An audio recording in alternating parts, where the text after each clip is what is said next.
Hello hi అండి, నమస్తే. నా పేరు వెంకట్. Welcome back. మా ఊరు సోది సుత్తి లేకుండా మంచి మాటలు కొన్ని, నిజాలు మరిన్ని. ఫస్ట్ ఆఫ్ ఆల్ మంచి మాటలకు వెళ్దామండి. ఎవరైతే ఒంటరిగా ఉండలేరో, అలాగే ఎవరైతే ఒంటరితనాన్ని ఒక నరకంగా భావిస్తారో వారు ఎప్పటికీ కూడా అనుకున్నది సాధించలేరు. ఎందుకంటే జీవితాన్ని గొప్పగా నిర్మించుకోగలిగే శక్తివంతమైన ఆలోచనలు ఒంటరితనం నుండే పుడతాయి. ఎలాగైతే ఈ శూన్యం నుండి ఈ సమస్త విశ్వం పుట్టిందో సరిగ్గా అలాగే. అందుకే తెలివైన వారు ఒంటరిగా ఉండరు. అర్థమైందనుకుంటా. నీకు ఎంత బలం ఉన్నా లాభం ఉండదు. దానికి తెలివి తోడు లేకపోతే బలహీనమైన శత్రువు కూడా నిన్ను ఓడించగలడు. మీరు ఏడిస్తే భగవంతుడు వస్తాడో రాడో తెలియదు, కానీ ఒక్కసారి నవ్వు చూడండి. ఈర్ష్యతో ఎంతమంది వస్తారో ఆ నవ్వును పోగొట్టడానికై. మనిషికి జ్ఞానం పెరిగే కొద్దీ మాట్లాడడం మానేసి మౌనంగా ఉండటం నేర్చుకుంటాడు. మనకు కోపం రావడం అంటే ఇతరుల పొరపాట్లకి మనల్ని మనం కష్టపెట్టుకోవడమే. నీ యొక్క కన్ను చెదిరితే నీ యొక్క గురి మాత్రమే తప్పుతుంది, కానీ నీ మనసు చెదిరితే నీ జీవితమే దారి తప్పుతుంది.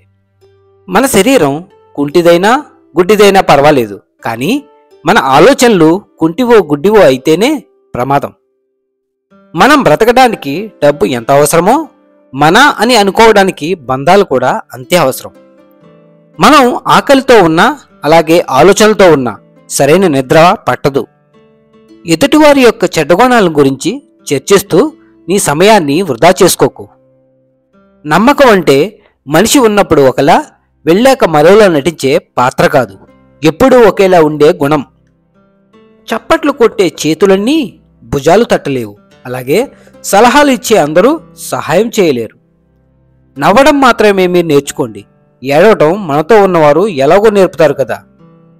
సముద్రాన్ని వదిలేసి ఎక్కడికో వెళ్ళిపోదామని కెరటాలు అహర్నిశలు పోరాడుతూ ఉంటాయి, కానీ సముద్రం తన గర్భంలోనికి లాగేసుకుంటూ ఉంటుంది.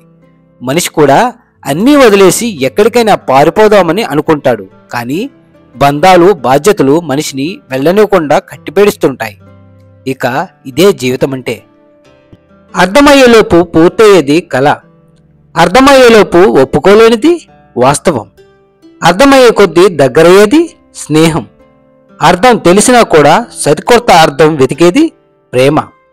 అర్థం అయినట్టు అనిపిస్తుంది, కానీ ఎప్పటికీ అర్థం కానిది జీవితం, కాదంటారా? ఎంత కష్టం వచ్చినా కూడా శత్రువు ముందు బాధపడకు. ఎందుకంటే నీ బాధ వారికి ఇంకా సంతోషాన్ని ఇస్తుందే తప్ప కనికరించేలా చెయ్యదు. కష్టమో నష్టమో నవ్వుతూనే ఉండు. నీ నవ్వే వారికి గుండెల్లో మంటను పుట్టిస్తుంది. మట్టితో పోరాడితేనే ఒక విత్తనం మొక్కగా ఎదుగుతుంది, అలాగే ఎదురు దెబ్బలకు తట్టుకొని నిలబడితేనే ఏ మనిషి అయినా జీవితంలో పరిపూర్ణంగా ఎదుగుతాడు. ఈ సమాజంలో తప్పు చేసి కూడా నిజాయితీపరులుగా చలామణి అవుతున్న వారికంటే ఏ తప్పు చేయకపోయినా నిజాయితీని నిరూపించుకోలేక తప్పుడు మనుషులుగా ముద్రపడిన వాళ్లే ఎక్కువ, కాదంటారా? 12 సంవత్సరాల వయసులో ఒక వ్యక్తి ఉద్యోగానికి వెళుతున్నాడు అంటే వారి తల్లిదండ్రులు సరిగ్గా లేరని అర్థం. అదే ఒక వ్యక్తి 60 సంవత్సరాల వయసులో సంపాదన కోసం ఉద్యోగానికి వెళుతున్నాడు అంటే వారి సంతానం సరిగ్గా లేదని అర్థం. కొలనులో ఉన్నంతసేపు తామరాకు అంటారు, తింటున్నంతసేపు విస్తరాకు అంటారు, తిన్నాక ఎంగిలాకు అంటారు. అదేవిధంగా నీతో అవసరాన్ని బట్టే నీ విలువ మారుతుంది. తలదించుకున్నంత మాత్రాన ప్రతివారు తప్పు చేసినట్లు కాదు, తగ్గిన ప్రతివారు చేతకాని వారు కాదు. కొన్నిసార్లు నెగ్గడం కంటే తగ్గడం వల్లే మంచి జరుగుతుంది.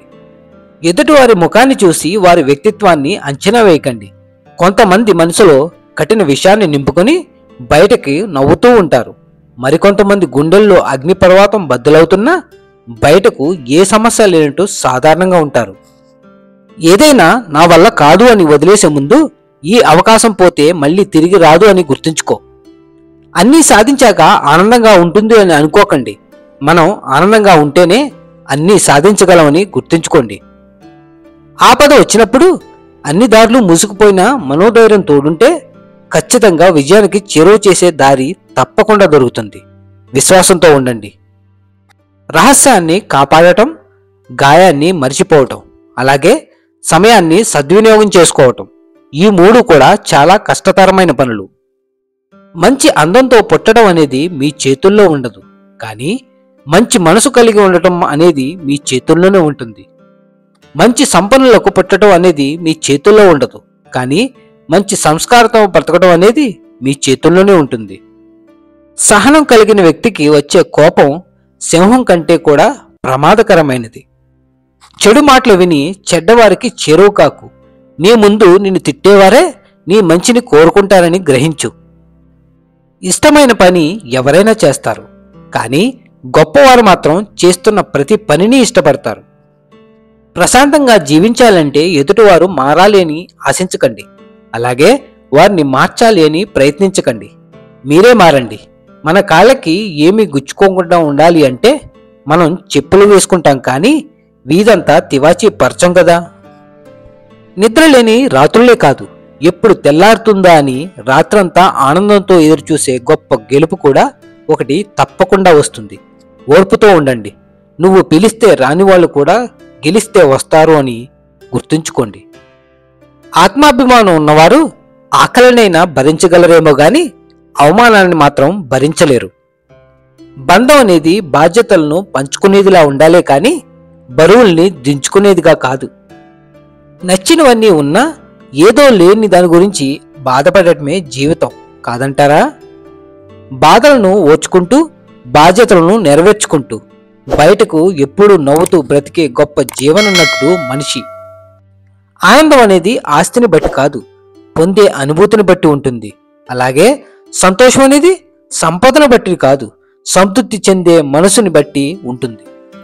ప్రతి నిత్యం దేనికో దానికి భయపడుతూ బ్రతికే వారికి ఎప్పుడు కూడా ఆపదలు వస్తూనే ఉంటాయి. తప్పు చేయనంత వరకు, ఎవరికి ఏ హాని చేయనంత వరకు ఎవరికి ఎవరు భయపడిన అవసరం లేదు, ఒక్క మన మనస్సాక్షికి తప్ప. సాధించే సత్తా లేనివాడు నా జీవితం ఇంతే అంటాడు, కానీ గెలవాలని తపన ఉన్నవాడు నా జీవితం ఇంకా ఉంది అంటాడు. విచిత్రం ఏంటంటే ఉన్నప్పుడు వదులుకుంటాం, కోల్పోయాక వెతుక్కుంటూ ఉంటాం. అవసరం, అవకాశం, అలాగే అవమానం, ఈ మూడు కూడా మన జీవితంలో గొప్ప గొప్ప పాఠాలను నేర్పిస్తాయి. ఎవరో వెనుక ఉన్నారని, ఎవరో వెంట వస్తారని ఏదీ మొదలు పెట్టుకో. ఎందుకంటే ఈ రోజుల్లో నువ్వు నమ్మాల్సింది నిన్ను నువ్వు మాత్రమే. ఇక నిజానికి వెళ్దామండి. ఈ మధ్య సొంత వాళ్ళు కూడా దూరం నుంచి చూసి అపార్థం చేసుకుంటున్నారు. దానికి నేనేమంటానంటే, ఒక మనిషి ఎదుటి మనిషితో మాట్లాడినంత మాత్రాన ప్రేమ ఉన్నట్లు కాదు, మాట్లాడకపోతే ప్రేమ లేకపోయినట్లు కాదు. అవతలి వ్యక్తికి నీ మీద ప్రేమ ఉందా లేదా అన్నది నువ్వు సంతోషంగా ఉన్నప్పుడు కాదు, నీ కష్టాల్లో నిలబడినప్పుడే అది నీకు కనబడుతుంది. అలాగే సుఖాల్లో ఎవడైనా తోడుగా ఉంటాడు, కానీ కష్టాల్లో మనతో మన పక్కన ఉన్నవాడే నిజమైన మనిషి, అలాగే సొంత మనిషి అని నేనంటాను. మరి మీరేమంటారులేండి. వీడు మాటలకేం ఇన్నన్నా చెప్తాడు, చేతాల్లో చూద్దాంలే అంటారు. ఏదేమైనా సర్వేజన సుఖినో భవంతు. థ్యాంక్ యూ అండి. Thank you so much.